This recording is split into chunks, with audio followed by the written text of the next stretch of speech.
Wireless LAN Weekly, episode 52. Welcome to the Wireless LAN Weekly podcast, bringing together the valuable knowledge of WLAN industry experts, news, and the latest technology developments, tools, and best practices. A place to educate, inform, entertain, and inspire. Here is your host, WLAN veteran, consultant, designer, and teacher, Keith Parsons. Hello, this is Keith Parsons back with you again. And to start the new year out, we have a kind of a longer, more technical talk today. I'll be doing it all. We're going to be talking about the 7 rules for accurate site surveys, and we'll follow that up with a list of some ways to cheat on a survey. Obviously, we don't want you to cheat on a survey, but if you know how to cheat, then you'll be able to not do it. Our tutorial topic is on a spectrum analyzer and looking at interference there. And our WhoIs section today is Ryan Woodings. And now on with the show, episode 52. A word for the WLAN Geek Dictionary. QoS, or quality of service. This is required to support wireless multimedia applications and advanced traffic management. QoS enables Wi-Fi access points to prioritize traffic and optimize the way shared network resources are allocated among different applications. Without QoS, all applications running on different devices have an equal opportunity to transmit their data frames. That works well for most data traffic from applications like web browsers, file transfers, or email, but it's inadequate when you're talking about multimedia applications. Voice over IP, video streaming, and interactive gaming are highly sensitive to latency and jitter, and thus increases in throughput reductions, and they so require QoS. QoS extensions for the 802.11 network are addressed in the 802.11e amendment, as well as in the Wi-Fi Alliance's WMM. Wireless LAN Weekly Podcast, your source of education, information, entertainment, and inspiration. This is Keith Parsons, and I'll be the main topic today on 7 rules for accurate site surveys. In this little module here, we're going to cover some of the steps and rules you can do when you're doing a site survey. Now, I like the term design when you're using the process of those things you do before you do an install, and reserve the word site survey for those validation surveys you do after install. A lot of people are into the whole AP on a stick thing, and this isn't going to be the episode we talk about the difference between AP on a stick and hybrid models or predictive surveys. What we're going to talk about this time is whenever you're doing a survey, how can you be as accurate as possible? Some of the steps that I'm going to go over may or may not apply to you, but at least to think about them and talk through them. There's an associated white paper you can download and read to go over these as well. The way I came up with these rules is I was an instructor and developed the course materials and taught, literally 3,000 plus people how to use air magnet survey software. And in that process, I had a lot of experience where students would come to class and tell about the survey work they did in their processes, and we learned there's a lot of things to not do. So most of these rules that we came up with are based on things to not do. If you do them right, you'll get a better survey. If you do them wrong, you'll end up with a much less accurate survey. And sometimes if you don't do them correctly, you'll have a totally useless survey. Well, useless, but very colorful. And a lot of people believe in the heat maps as the value of a survey. I'm not one of those. I think the value of the data collected in a survey is the analysis you can do of that data, not just the simple heat maps that get printed off that most people just use as, oh, yep, look, we have green everywhere.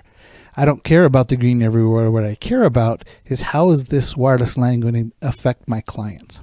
Well, let's get started on these 7 rules. The first rule is critical. One of the reasons it's first is if you do this one wrong, you will have to do the survey all over again. Pause for effect. It's that important. You must calibrate your drawing properly. Survey software, whether it be from Ekahau or Tamosoft or Air Magnet, all use some form of an underlying grid under the data that you collect. This grid is what's used for doing all RF mathematics, to calculate distances, free space loss, all of those things. And that underlying grid must be as accurate as possible. So the way to set that drawing is to make sure you calibrate your drawing. By default, if you open up an air magnet, it's going to default and give you an 120 feet by 120 feet square picture, which is why sometimes you bring in your drawings into air magnet and they look skewed, like they're not the right shape. It came in as a rectangle, but now it's a square. Well, that's because air magnet makes everything into a square as soon as you open it up.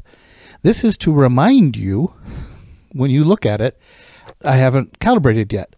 It's doing that on purpose to force you into the process of doing that. Later, we got them to add in air magnet a dialog box that comes up and tells you, are you sure you want to move forward? You want to calibrate now. So the first rule is calibrate your drawing. Now, what kind of tools do you use to do the calibration? The best that I like is if I can get the people who give me the drawings to put a dimension line directly on the drawing, a nice big long one, the length of the building or something. Something where I can get a nice long one. A lot of people think, well, I'll just go use the door. Doors are 3 feet. Well, are they 3.0 doors or 3.2 doors or 3.3 doors?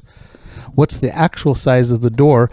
If you're off by a couple of centimeters, maybe a couple of inches, it doesn't seem like it's very much, but out of a building that might be a couple 100 meters long, if you were off by just 5 centimeters on a door, when you extrapolate out to the whole length of the building, you might be 10-15% off. So let's get as accurate as we can, and the way to get as accurate as you can is use a long distance. If you have it in the drawing, fantastic. If not, when you're on site, measure. Now, some people just look at the ceiling grids and count how many tiles are over there, or walk, or those kind of things. I like to carry a laser rangefinder. I have a couple of them. I happen to like fluke ones, but you can use just about any. The cheapest I've ever used was only like $20 at a Home Depot, at a home supply store. It was only good out to about 50 feet, and it would use sonar. I now use laser versions. One, about $100 one, goes out to 100 feet, and the one I carry now is about $300. And it goes out to 300 feet or 100 meters with accuracy down to the 32nd of an inch. Not that you need that level of accuracy. But find a nice long haul, measure it with the real measure tool, and then put that into your drawing and calibrate against it. And your drawing will now be calibrated properly. It'll have the right dimensions. Now, you don't have to calibrate in 2 dimensions, only in X or a Y, not in both. Because if a piece of paper is a certain size, say 6 inches one direction and 3 the other, and you fold it in half and fold it in half again, if I tell you one of the dimensions is now 3, you know what the other dimension is, because it's a ratio of the original dimension that came in. So when you're calibrating one of your drawings, you only need to put in one of the X or the Y's, and it automatically figures out the other one based on the dimensions of the drawing that you brought in. So that's rule number 1. Always calibrate. If you don't calibrate before you collect your data, might as well go ahead and throw the data away, because the way the math works, if you do it after the fact, it skews your data and it's not worth even having. So again, calibrate first. Second rule, not as important as calibration, but way up there on whether or not you're going to have to do the survey twice, is you need to set the scan to scan the channels that you need to scan. Now, it's a fairly simple rule. Scan the channels you need, and don't scan the channels you don't need. I know it sounds simple, but the question is, what channels do I need? Well, in 2.4, you probably need 1, 6, and 11. You might need more if those channels are also evident. In 5 gig, however, you have to look, and there's a whole lot of them to look at there. And the more you add in your channel scan, the slower the data collection is, because it has to dwell on each of them. Now, the first thing is dwell time. Probably set it at like a quarter second, 250 milliseconds. This allows, while you're dwelling, 2 chances to hear every beacon from every AP on every SSID that's in the air. They go out every 1/10 of a second. We wait a quarter of a second. That's 2 chances so even if they miss one, we'll still pick it up. So a quarter of a second's fairly fast, but not too fast to miss the data that's coming in. Now the question is, how many? Now there's some ways to get around this and to learn how many you need. One thing I like to do is take a fluke air check, or you can actually just use your survey software and do a quick survey on the outside perimeter of your building. This will give you all the neighbors, and you'll get to see whether or not you should be scanning a channel that there's a neighbor on to see if they're leaking into your building. You could also do the same thing on the interior of your building, do a quick walk around either with Fluke Air Check or your survey just in a passive mode to listen and see which channels are being used. That will tell you which channels you should be scanning on. Now, a couple of ways to make it go better. You can have multiple NICs, one NIC dedicated to 2.4, one NIC dedicated to 5 gig, and the 2.4 goes 1.6.11, 1.6.11, 1.6.11, very fast, and then we do the other on a different NIC. So set the channels to the channels you care about, and don't waste your time scanning on channels that you don't need. You'd like to have this go as fast as possible. So if you're going to scan 12 5 gig channels, that means every 3 seconds you're going to come back to another 5 gig.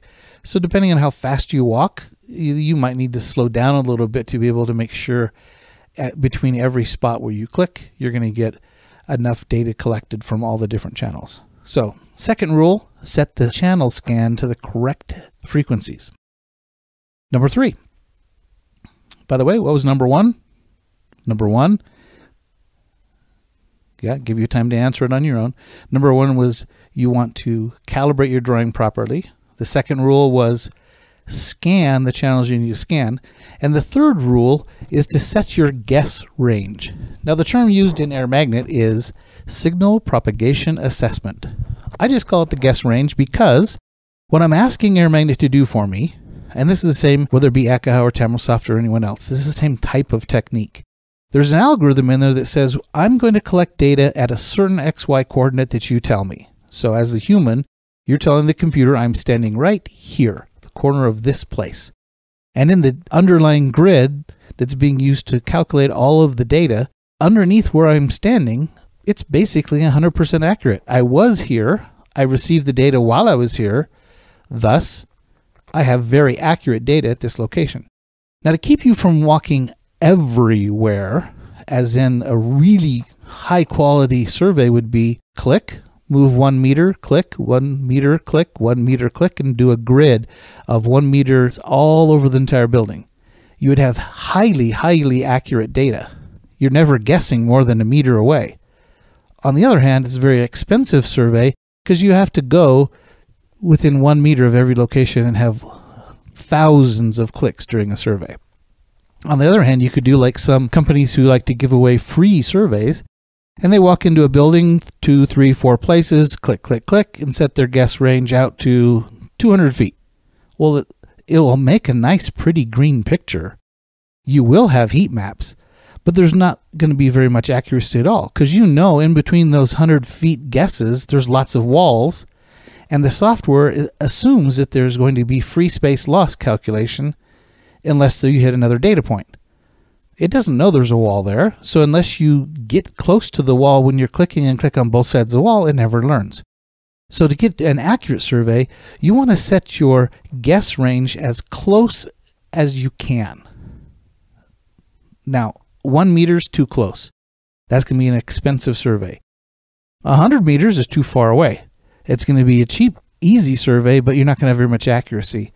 So the idea is to get it as close as you can. I like to go less than the normal ones that Air Magnet recommends. They recommend something like 30 feet for an indoor, and I'll say, no, I'd rather go 20. Or if it says 20, I'll go 15.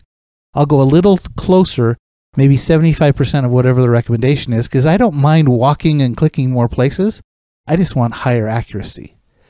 Now, I don't go to 1 meter because that would be too close, too much time. But between 10 feet, 15 feet, 20 feet, it's going to be enough to give you the accuracy you need without being too onerous on how many data points you're going to collect. So, rule number 3, set your guess range properly. 1, calibrate. 2, channel scan. 3, set your guess range or signal propagation properly. Don't set it too far. And the fourth rule, there is a technique that allows the software, as you're collecting data, to collect raw data where you don't click. Now, it does it by making some automatic assessments. It works something like this. I stand someplace, I click. I know the XY coordinate of where I am. When I click on that location, the software now knows where I am on the grid. And then, based on time, 2 seconds later, it will make another snapshot of all of the data that's been collected.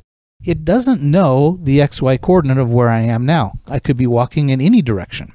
So it just saves it in a buffer. 2 seconds later, it takes another snapshot, saves it in a buffer. Again, it doesn't know the XY coordinate of where I am at that point in time. And I keep walking. And every 2 seconds, bonk, bonk, bonk. It's collecting the data, saving it into a buffer.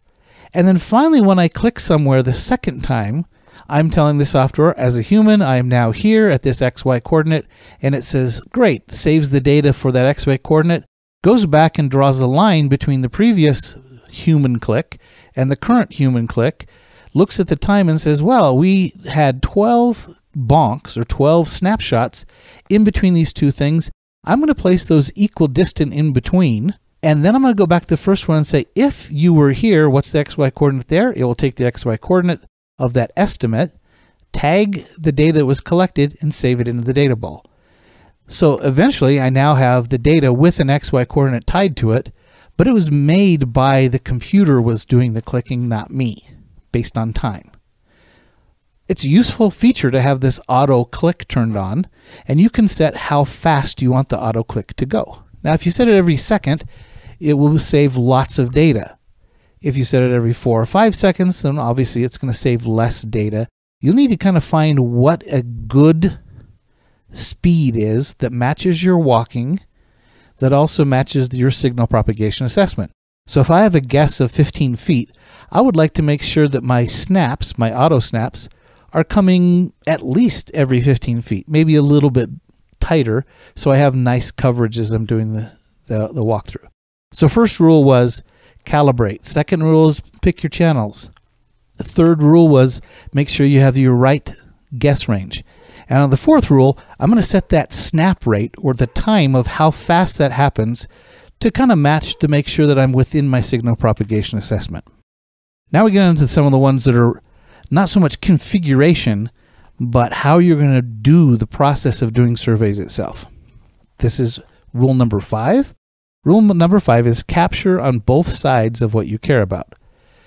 And in the white paper, I say no one-way guesses. And let me explain what that means.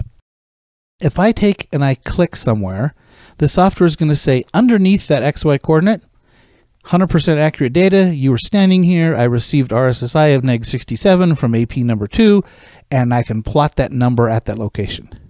Well, it doesn't know when I told it to guess 20 feet in all directions what's in between. So it's going to guess using free space loss RF calculation.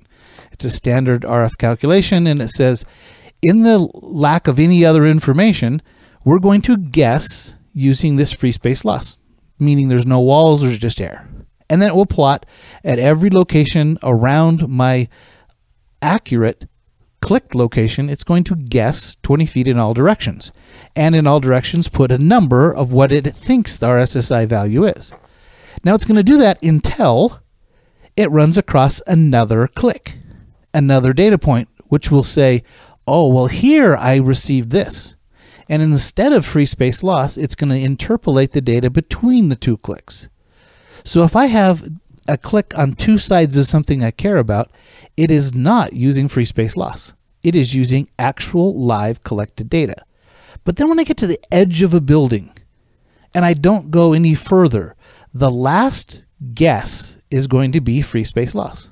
So if there's anything you care about, the middle of a room, the CEO's desk, get on both sides of anything you care about, and you'll get much, much more accurate results. So if I care about the thickness of a wall, if I'm looking and saying, I wonder how much loss is happening in this wall, well, then I'm going to go and click, and I'm going to be next to the wall. Does that make sense?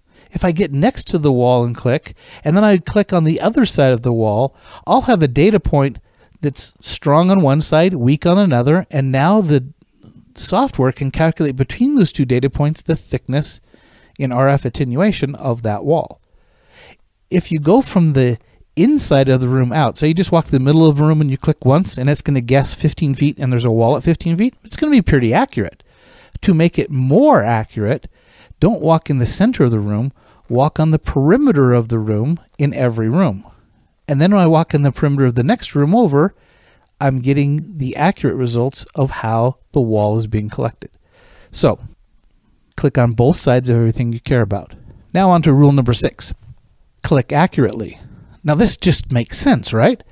Everyone should be clicking accurately, but I've seen hundreds, if not thousands, of poorly done surveys where people get confused. They walk down the wrong hallway, they click outside, they do things like fly from wing to wing, they walk through walls, they walk on water as they go across the swimming pool, all sorts of ways of doing inaccurate data collection.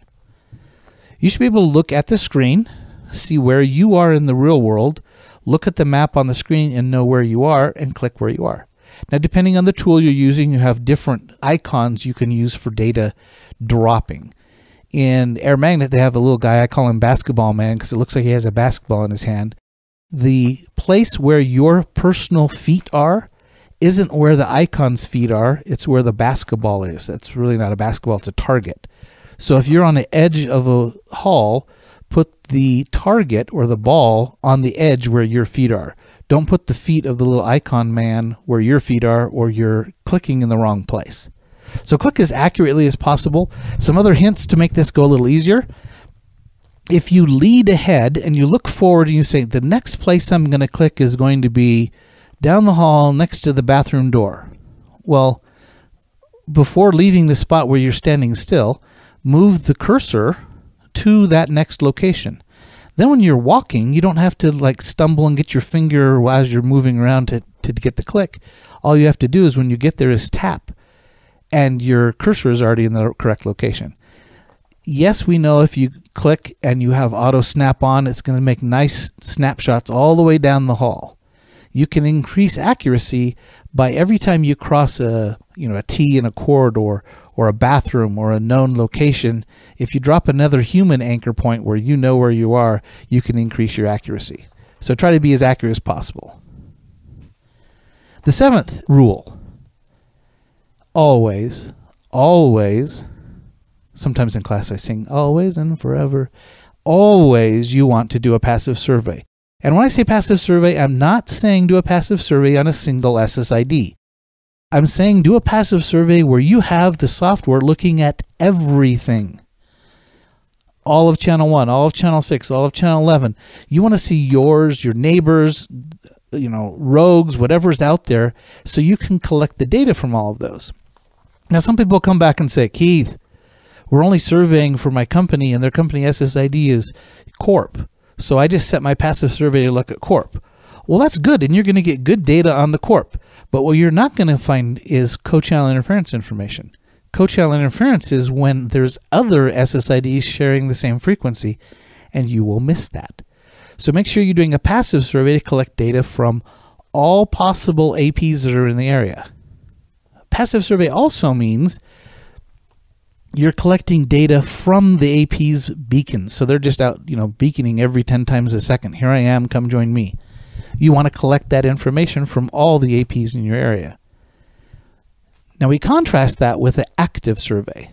In an active survey, we're going to have the client in our survey software associate to either a specific AP or to an SSID.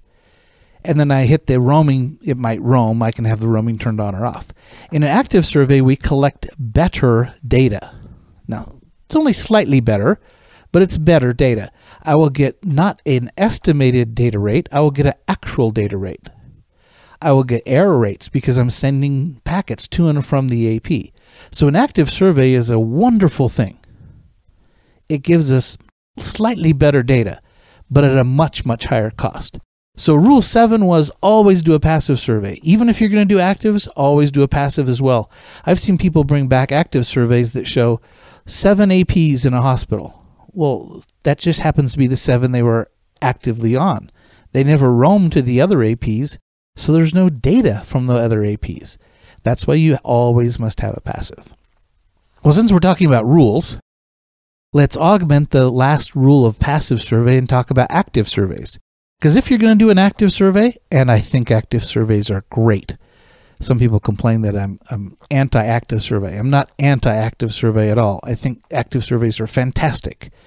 They're just really expensive because they take a long time to do them correctly. And if you're not going to do an active right, don't do one at all, because it's going to skew your data to be less accurate than a passive alone. Let's talk about some of the rules for active surveys. First, you need to collect data from all your access points.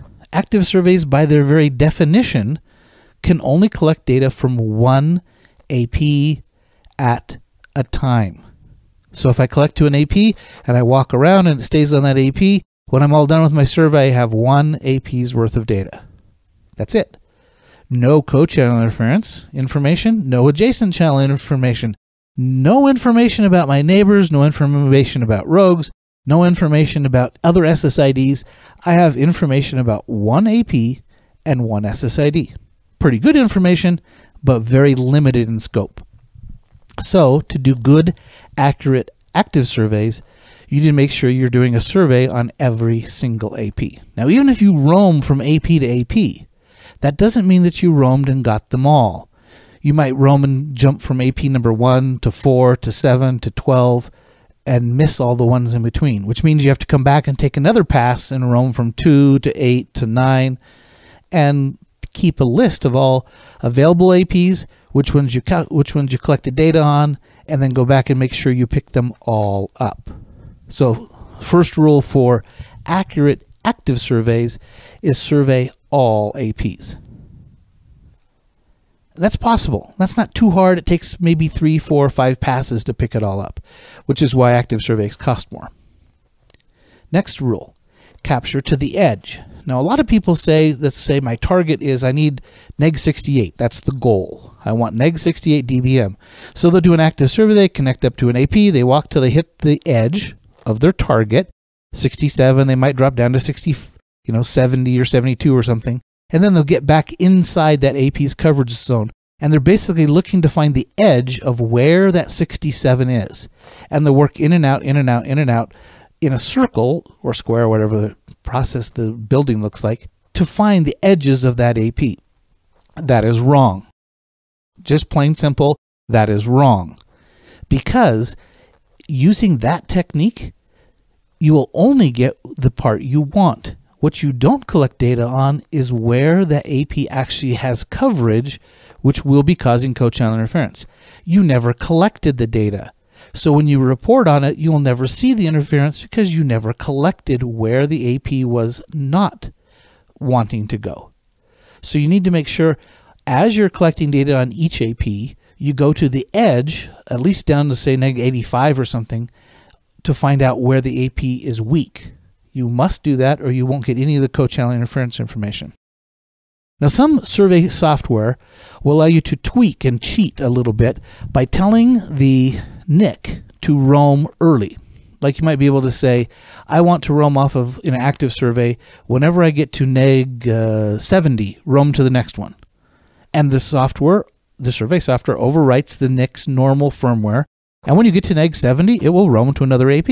It's great. It makes for much faster active surveys, but much less accurate active surveys, because that's not how real clients work. The other thing it does is it doesn't allow you to collect to the edge of the cell. As soon as you get below some target, you'll roam. Again, not collecting the data, so you're not going to find out anything about co-channel interference, which, by the way, is the hard thing to design to. Coverage is easy. In a 3-day advanced wireless design class I teach, I think I say the words coverage is easy 50 times. It's not the hard thing. The hard thing is making co-channel interference go away, reusing the frequencies that we have that are limited, and the only way you get that data is by walking to the edge of every cell. Another problem with active surveys, if I'm walking away from an AP, I'll stay connected longer.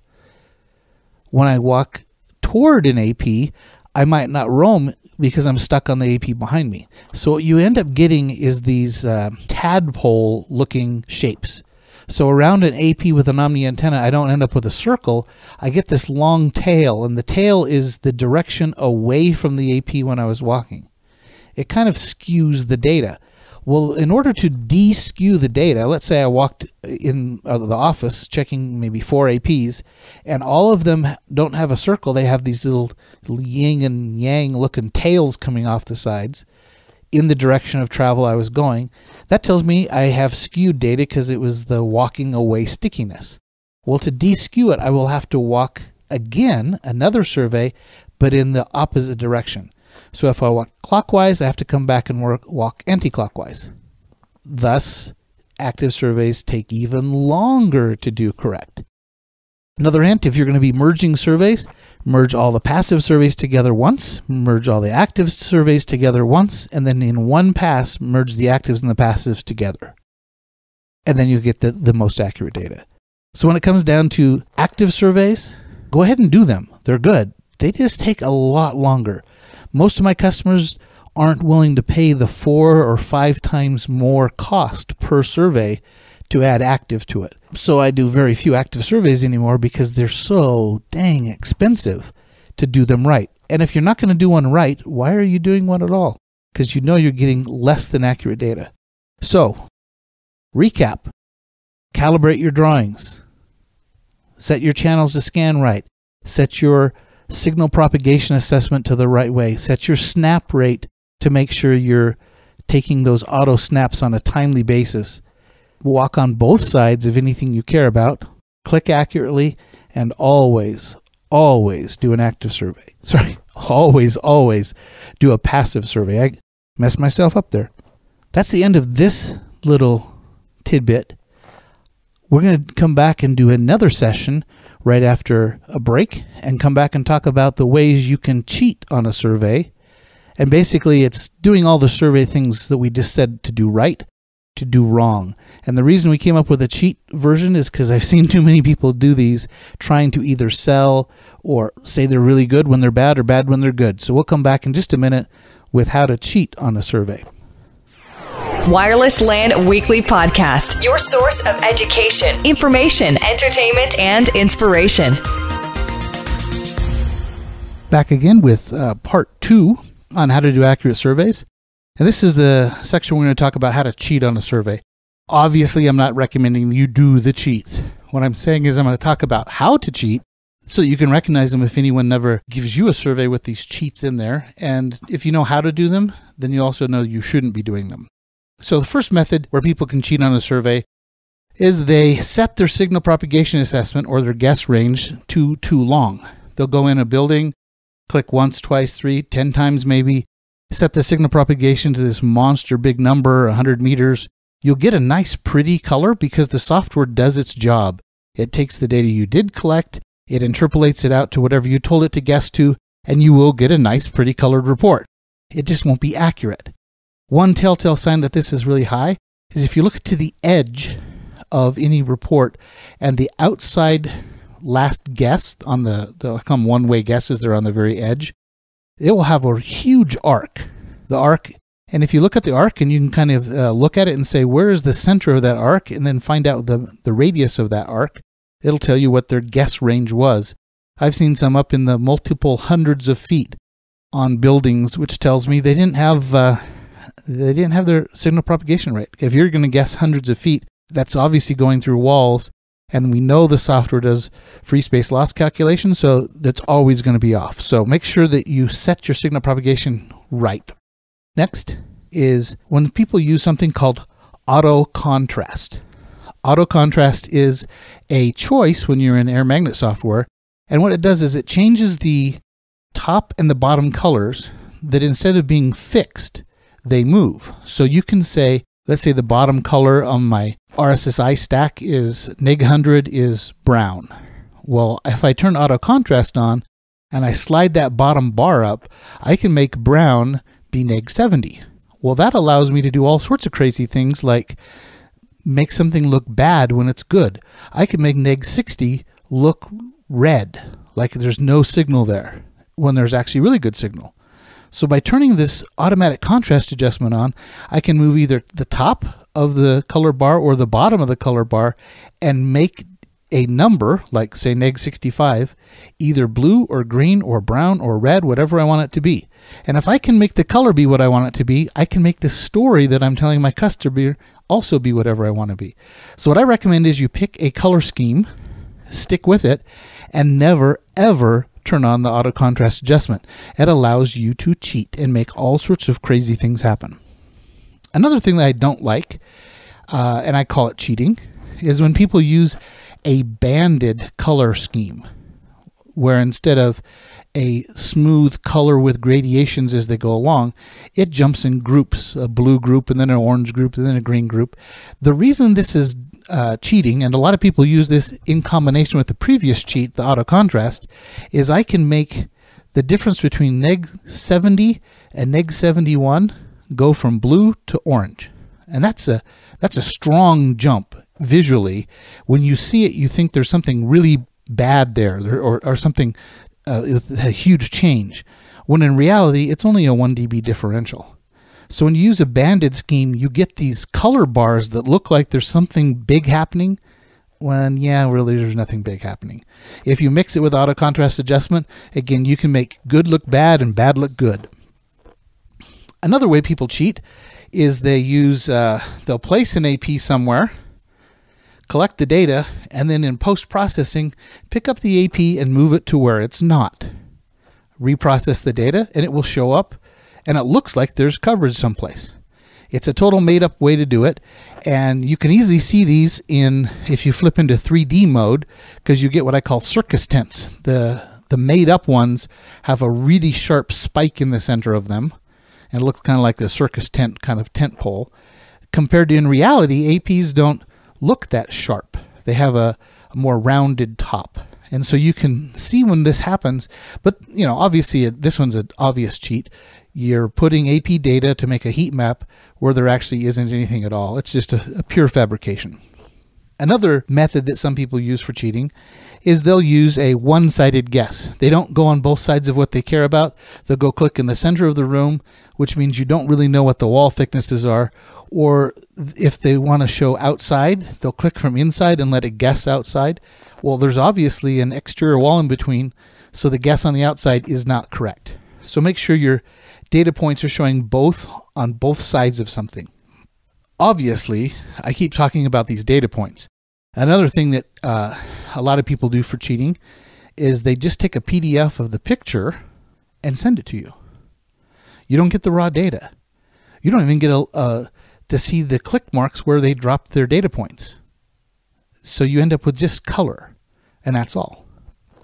I would recommend that anyone you're paying to give you a survey, you ask for the survey data itself. Now, you might not have the app to do the decode, but if you have the raw data, you can get someone else to help you do the analysis of it.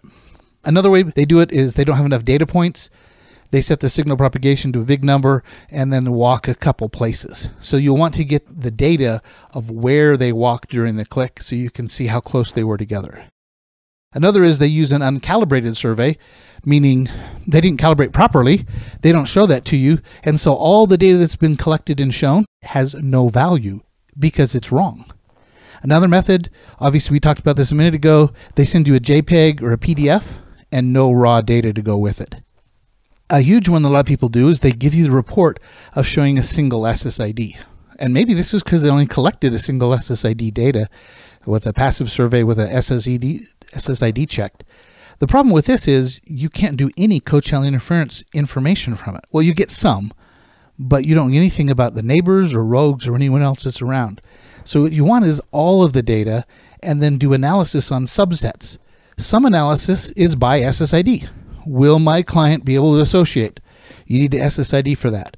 For co-channel interference, adjacent channel interference, all of the interference type of reporting, you need to have all the data from all SSIDs.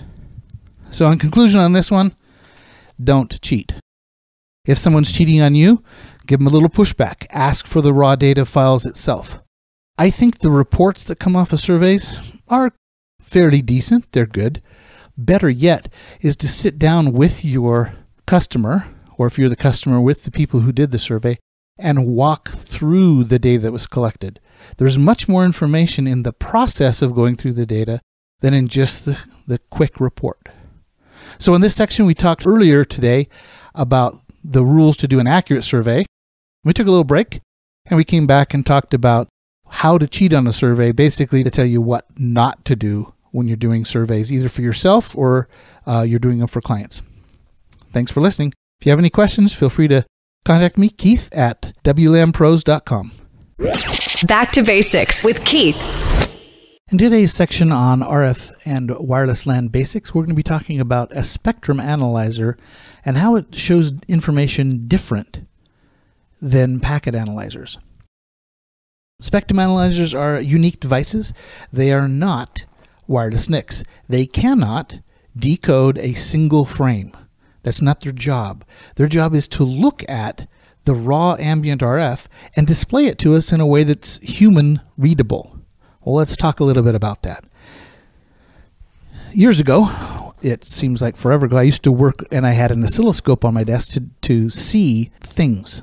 The oscilloscope lets you see electrical energy, or maybe my wife's a nurse and she works at a hospital and they have heartbeat monitors, probably you're more familiar with. It goes thump thump, and you see the energy.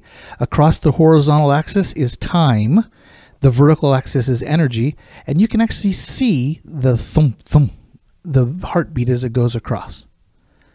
Time is the horizontal axis, the vertical axis is energy, but it's happening at human speeds. Heartbeats, 60 a second. 60 a minute. That'd be really fast. That's, they take a second a piece. That's a long time, and so you can visually watch that as it goes by. We have a problem when it comes to RF. We're using 2.4 gigahertz frequencies. 2.4 billion times a second something's going by. Your eyeballs can barely take snapshots at a shutter speed of around 1/30th of a second. So you could, even if you could for whatever reason see these, you couldn't see what was going on. They're too fast. They're happening at a speed that's outside the realm of something that we can do as a human.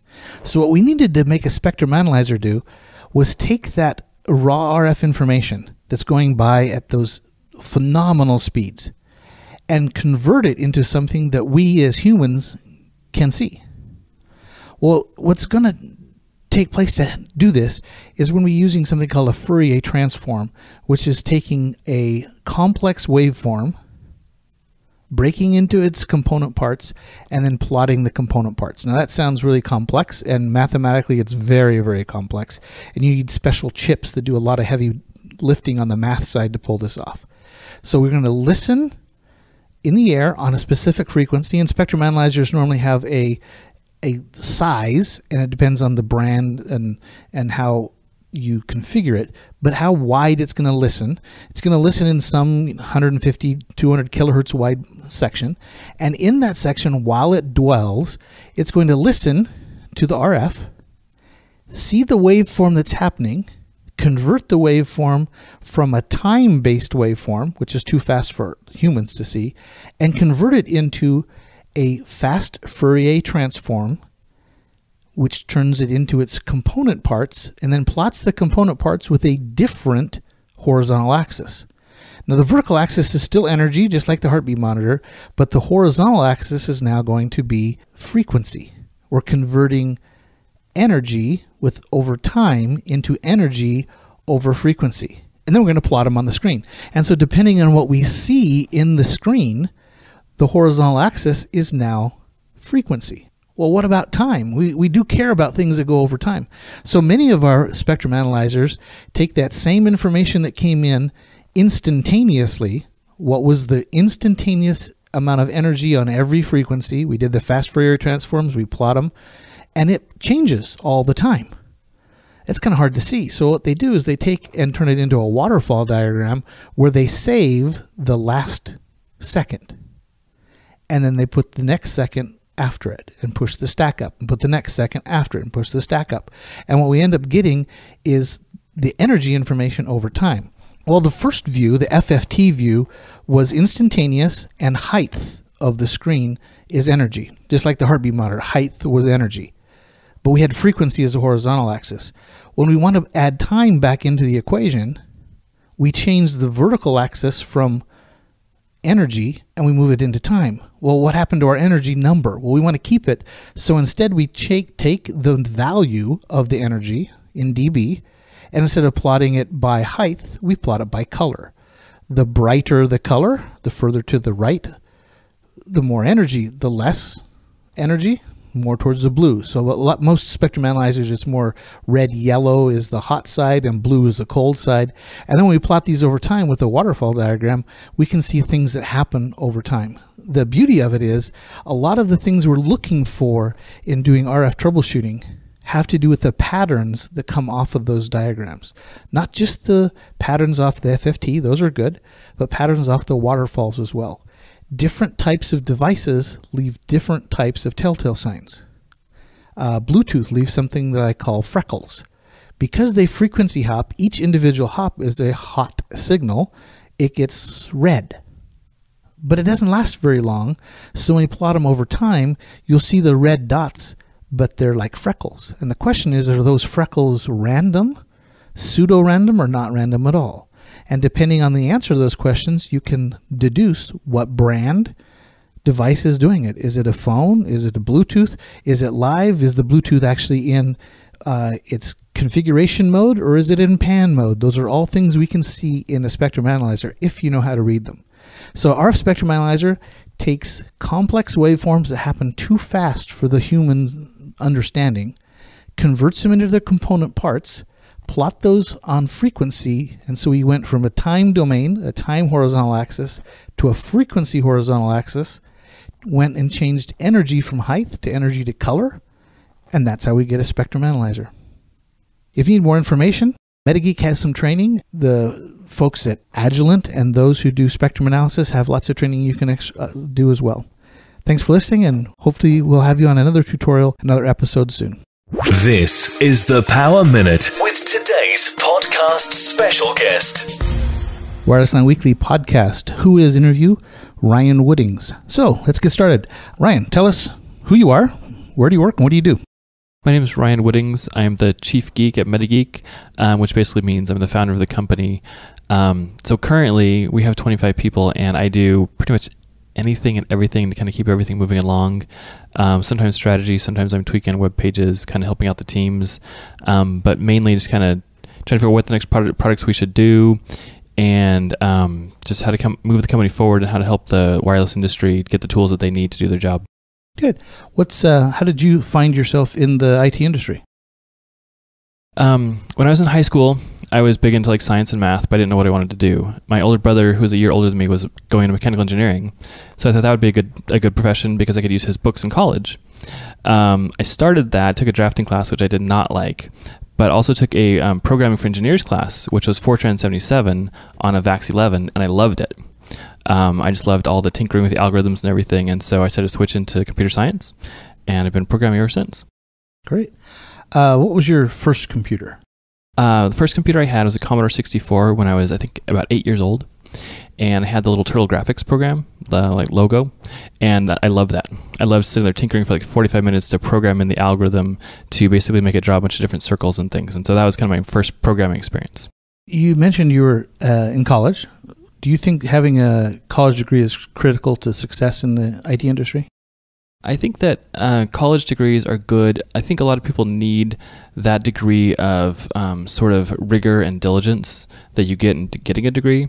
We have some programmers at MetaGeek that don't have degrees, and most of them do. I think that the degree, it's less about the degree and the knowledge you get from that specific field that you're in versus just how do you actually learn and grow and do things on your own.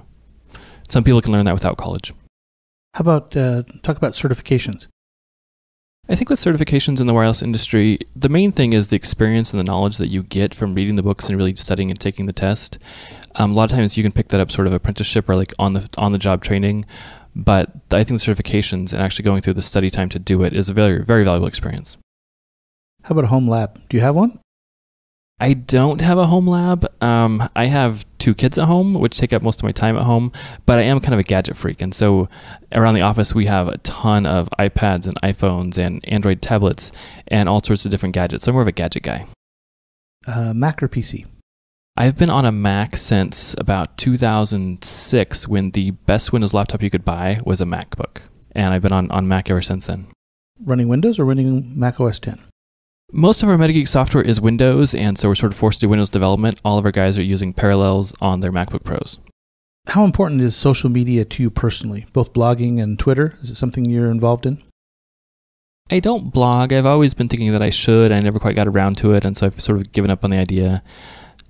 Before I had kids, I was pretty active on Twitter, but then once you get kids, you get busy, then that's sort of fallen by the wayside. But it's good for me to be able to connect with the wireless industry through Twitter, and that's the main area that I kind of connect with, like wireless field day delegates and people like that, is kind of following them on Twitter. So Twitter's been very valuable, I think, to connect the community. If you could go back in time and talk to your earlier self, what advice would you give yourself, knowing who you are, but also knowing what you know now? It's a very interesting question, kind of like, what would I tell myself when I was younger? And it reminds me, a few weeks ago, I was speaking to a group, like a senior seminar at Boise State University, and kind of giving them career advice. And one thing that we pushed was communication, English, being able to write and communicate, and the importance of that. When I was younger, I was fearful of public speaking, and I've since learned that it's a very important skill to have, and it's really not that painful. So I think I'd say do more public speaking, do more writing, and learning how to communicate your ideas very well. Very good. What are your thoughts about licensed versus unlicensed frequencies? So my background, I started in sort of wireless on the IRTA side. I was actually doing infrared and then got into Bluetooth before I did Wi-Fi. And so all that was unlicensed. And I see the industry going more and more unlicensed bands, especially for all the sort of personal and up to like metro areas networks, being much more in the unlicensed. And so you can basically just sort of do more whenever you want without all the big license FCC auction stuff. I think for longer range stuff, though, the license is very important to kind of keep everything segregated and keep sort of the cross-channel interference type stuff mitigated. If money wasn't an object in your life, what would you be doing? One thing that I've been wanting to do for a long time is qualify for the Boston Marathon, but it takes a lot of time. And I don't have time right now to do that. So if money was an object, I would spend more time training to qualify for the Boston Marathon. And I'd also like to do more international travel with my wife and my amazing kids. So you wake up in the morning. What inspires you to come into work? What inspires me to come to work? That's a great question. So I live in Boise, pretty close to downtown, and just wake up in the morning, look out the window, and it's blue sky. We get deer in our backyard. A little fox runs through our garden every once in a while, and a little bike ride to work. It's just a beautiful place to live, and I love building amazing things in Idaho. And so that's pretty much my inspiration. It's just like, how do we make Idaho even better and cooler than it even is right now? And what's your take on the future of Wi-Fi? Where do you think it's headed? Wi-Fi is, a lot of people say, like in Europe, that Wi-Fi is sort of going, it's kind of dying because of 4G and things. But I think that Wi-Fi, mainly because it's unlicensed and you can just kind of use it everywhere, it's kind of becoming ubiquitous, is going to continue to evolve. I think that we'll see more on the Wi-Fi direct and point-to-point. And partially I'm biased because my background is in infrared and Bluetooth, which is all point-to-point. But I think that's very essential, especially in homes, to connect your TV to your Blu-ray player, whatever you have. And also, I think that we're getting more and more, like I have a Nest thermostat at home, and it's Wi-Fi. And you're seeing more and more like Wi-Fi connected light bulbs and things like that. So Wi-Fi is starting to push the Internet of Things, which I think is one of the next evolutions in technologies, to really get all these things connected into the Internet and into each other. And that's going to be the next big push in Wi-Fi. So final question, who is someone who's inspired you and someone who's helped you in your career move forward? The main person that's inspired me, kind of got me started, is my last boss before I started MetaGeek. And he'd been a serial entrepreneur, and he's the one that really pushed me and encouraged me to kind of go do my own thing and just try MetaGeek. And so that kind of last push, and he's the one that said, here's the patent lawyer you go to, and here's where you get WhoIs manufactured, really got me started. And MetaGeek has been an amazing adventure ever since then. So I have to credit him for kind of giving me that last little push to go do my own thing. Anything you'd like to tell people if they're getting started in the industry? What kind of recommendations would you have if they want to become wireless engineers? I'd say just get out there and start tinkering. I think a lot of the things that you're going to learn are very much hands-on, and wireless is kind of a mystery. And so I think if you can just go and learn from other experts, get somebody to mentor you, and just kind of roll up your sleeves and get your hands dirty, you'll learn a lot and you'll have fun. All right. Thanks. Well, thanks for listening in on episode 52 of Wireless LAN Weekly. We had some rules on accurate surveys, a little bit of how to cheat on a survey, some talk about spectrum analysis, and then we just found out who is Ryan Woodings. Thanks for listening, and if you have any topics, anything you'd like to add, just feel free to go to Wireless LAN Weekly, and, well, actually the easiest way to do it is just send to feedback@wlanpros.com, and we'll take care of your input. Thanks for listening, and we look forward to seeing you again next week. Thank you for listening to the Wireless LAN Weekly podcast. Head to WLANpros.com for this episode's show notes and the latest industry news. Connect today, WLANpros.com.